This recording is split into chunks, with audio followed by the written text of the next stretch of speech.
back to the United States. Does that impede ICE in the ability to these 1 million deportations per year?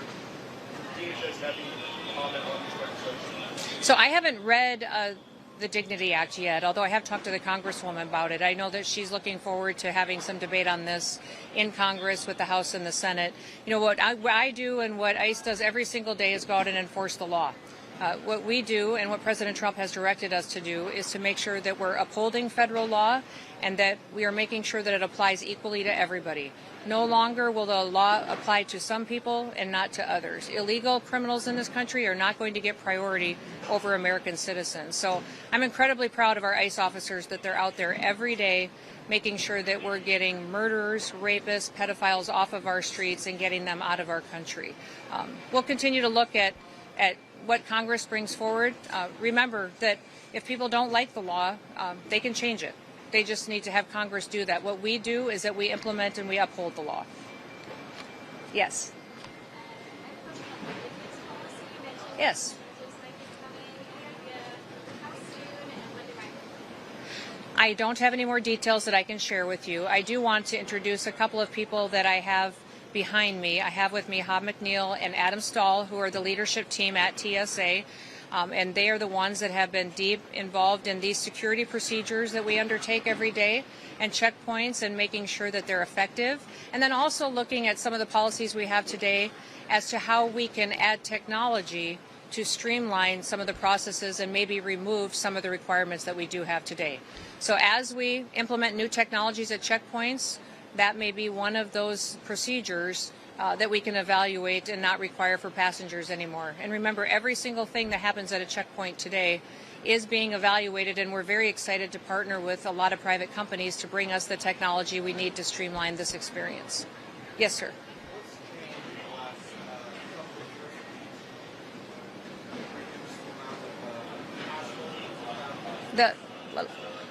We have a layered security process right now that we did not have, I would say, 5 to 7 years ago, and the technology and scanners of either luggage or individuals and the exit lanes as well streamlines it, makes it go a lot faster. Every time you have more and more agents out here that are required to do more hands-on, it slows things down for those passengers. So we are currently talking to many different companies about what they can do to streamline their processes as far as combining the screening process so that individuals can walk into a checkpoint and not have to take off their shoes. The next ones that we will be evaluating is what it requires for the liquids, for removing electronics, all of those. My goal would be that someday someone could walk into an airport, walk through a scanner, and go right to their airplane. That's the goal and that's the challenge I put in front of TSA and these companies, and I'm hopeful that we'll continue to be able to make good announcements like this.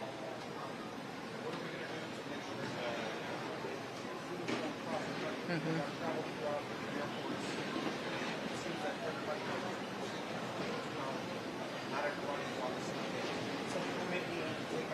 Yeah. I've noticed that too. Yes, we're streamlining our training and our management as well. And one thing I'll remind some folks is we've got some airports in this country that also have private companies that do the screening. TSA contracts with them. But we do think it needs to be consistent. And we are working to do that and to make sure that every passenger, when they walk in, that they know exactly what's expected of them so that it can go faster and be much more streamlined so it's more efficient. Sure.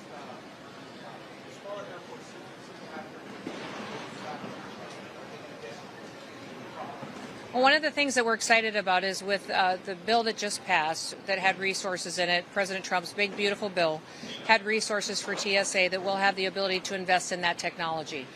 So we have hundreds and hundreds of airports across the country.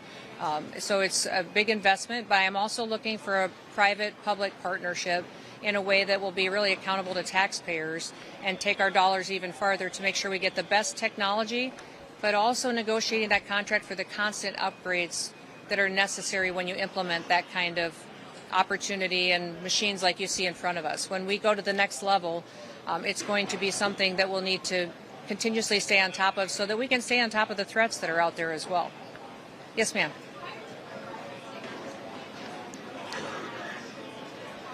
Okay.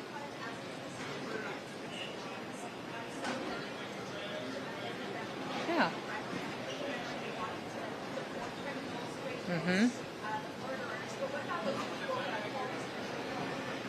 Mm-hmm. Yeah, what I would say to them is to go home. They still have the opportunity to self-deport, to go back to their country. Right now, we're buying plane tickets for people to go back to their home countries. And also when they land, we give them $1,000. And then they get the opportunity to come back the right way. That is still the very best option for everybody who's in this country illegally. And that would be my hope is what they would do. I've actually gone to, I think it's 10 different countries already, and talked to those countries about supporting their citizens when they come back home. Many countries in Latin America have instituted already programs that when individuals come back home, they will give them loans for houses. They will give them training for jobs. They will give their children scholarships for an education. So these countries such as Guatemala, Honduras, Colombia, we're going to Ecuador here soon, Argentina, Chile, Mexico. I've traveled to many of these countries and visited with them, and many of them want to welcome their citizens home and are partnering with the United States so that when people do go home, they have an opportunity there as well. But if they want to come back to the United States, that we will help facilitate that in a timely manner too. We're streamlining our visa programs. We're streamlining our workforce programs, so it'll be much quicker and responsive. So that will be better. One of the things that I would say is if you wait until we deport you, then you will never get the chance to come back to America. So my hope is that many people will do it the right way.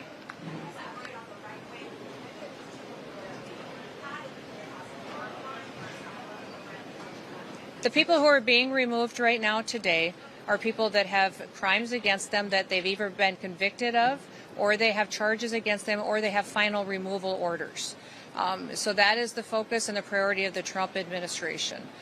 If they are, somebody else has been interviewed and has been talked to and has been detained by ICE for that process and that due process, it could be because of who they're affiliated with or the business that they were affiliated with. Yes. How I want to what? Oh, yeah, as it exists.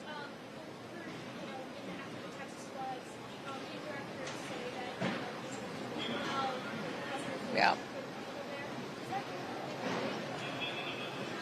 I think people have this idea of what FEMA is, and it needs to change how it exists today.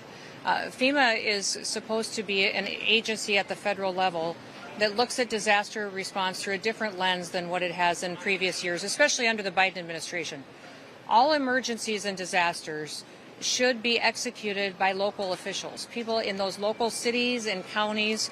It should be then managed by the state. The state manages that disaster response and makes the best decisions for the people that live there.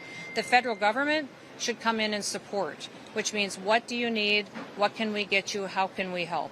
And especially when you look at a situation like Texas, when it's so widespread and there's such a devastating loss of life and families who are suffering, it has to be immediate. That has not been FEMA's story in the past. And so that is what we are changing, is FEMA being responsive, immediate declarations that launch help. We saw our Coast Guard was on the ground. And that's the other thing is, the box of responding to these states and the needs that they have doesn't just come through FEMA. The Coast Guard was there within hours. Border Patrol was there with their BORTAC teams responding and helping people get rescued from the swift waters. FEMA was there within hours. We've had over 700 different people from FEMA deployed to that area. So what needs to happen is that we should not have FEMA officials making all the decisions for how to run that emergency. That state and those local officials should. We come in and support them. What you saw happen in Texas was much more how FEMA will look in the future. It won't look like the response to Katrina or the response to even Helene and what happened in North Carolina, where people waited weeks and weeks and months for help or for people to show up, or help was promised and it never came. You look at claims from Katrina, some of them still haven't been paid today. That's what President Trump wants to fix, and that's how he wants to take care of people.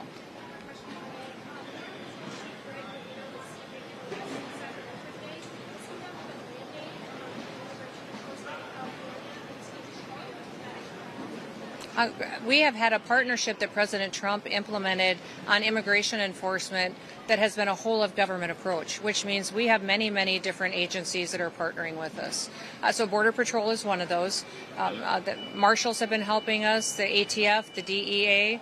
We've had different states, their highway patrol, their law enforcement officials have helped us, many sheriffs. We have agreements called 287G agreements that we've signed. I think we have over 800 of those across the country. So using all these different agencies, local, state, and federal, helps us to be much more cooperative. And we're very thankful for Greg's leadership. He's been a fantastic leader in making sure that we're going after those worst of the worst criminals that we see across this country. I'll take one more question.